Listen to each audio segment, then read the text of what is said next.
Campé depuis le XIIe siècle, et plus peut-être, je surveille la plaine de Saint-Michel. Je t'ai vu dénicher les nids de pie, je t'ai guetté fumer mes bois fumants, et courir te cacher dans mes recoins, après des courses folles, jouant à cache-cache avec tes copains. Et puis je t'ai observé peindre mes paysages, mes vieilles pierres, mon clocher, et tu m'as oublié dans un carton.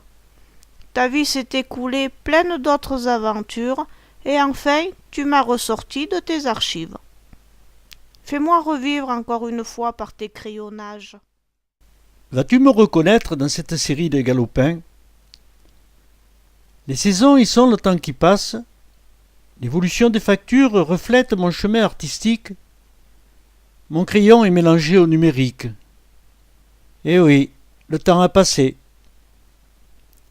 Alors je t'offre ce vieux parchemin, d'où sort le livre d'art aux tranches d'or, cadeau de mon grand-père, où Fra Angelico, ce dominicain, vient nous rappeler que tout naît, puis tout meurt, pour ressusciter, comme ton Christ. Merci d'être resté galapiant sous ta vieille peau, et de m'avoir réveillé de dessous mes vieilles pierres. Ainsi tourne la terre. Ainsi s'envolent mes sons de cloche vers on ne sait quels cieux. Ce dessin de la vieille église de Saint-Michel, retrouvé 45 ans plus tard, m'a évoqué une sorte de gestation, celle du chemin que mes crayons allaient parcourir. Entendez-vous le message des enfants suspendus à des cordes qui font vibrer les toits du village? Dans le calme sombre s'élève un son bleuté. Il tourne comme la plainte de l'été qui passe. Le clocher de la vieille église sonne l'éclosion d'un final aux palpitations du souvenir.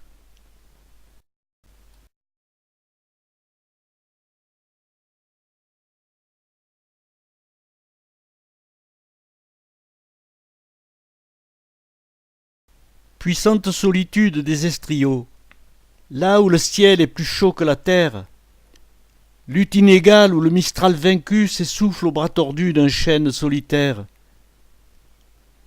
Une âme indécise, du calcaire cramé, s'élève en essence au nu enflammé.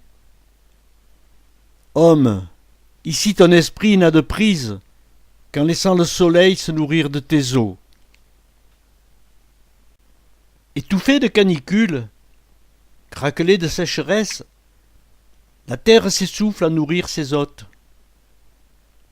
Une rouille de sève parcourt les feuillages, et les vents fatigués pâlissent dans un ciel nuageux. Comme par une baguette magique, les éclairs de fin août éclairent les coteaux, d'où surgissent des ors, des pourpres et des bruns en une infinité de nuances. De peur de ne plus se réveiller, la nature se pare de son royal manteau. Ne sois pas inquiète. Ton cycle dépasse celui des hommes. Toi, tu te réveilleras. Et puis, sur le lit du jardin, l'hiver tire ses couvertures. La fontaine du cairn s'est tue, mais ruisselle désormais des larmes du ciel. Chargée du sable du désert, passe sur ses huses la bise brune. Les dernières feuilles des tilleuls frémissent et se posent au-dessus des poissons léthargiques, tandis que roulent dans la butte les derniers coins jaunis.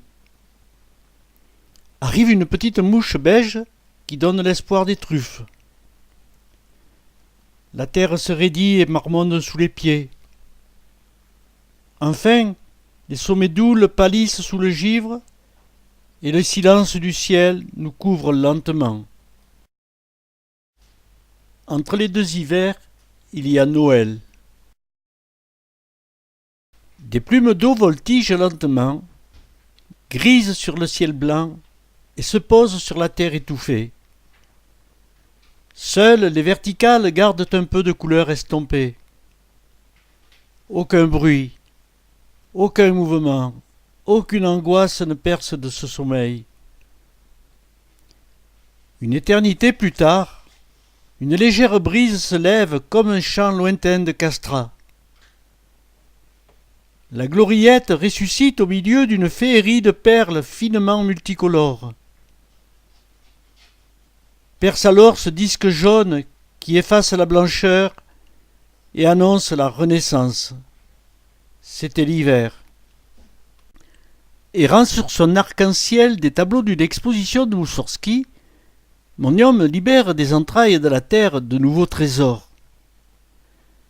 Quand le voile de brouillard se dissipe, la nymphe de Botticelli éparpille en gouttelettes multicolores des myriades de perles délicates offertes pour quelques semaines en cycle éternel. Nos yeux s'éclairent du parfum enivrant de la plus tendre palette de Dame Nature. Éphémère rayon chromatique de vie naissante, tu seras chassé par l'astre jaune tant attendu.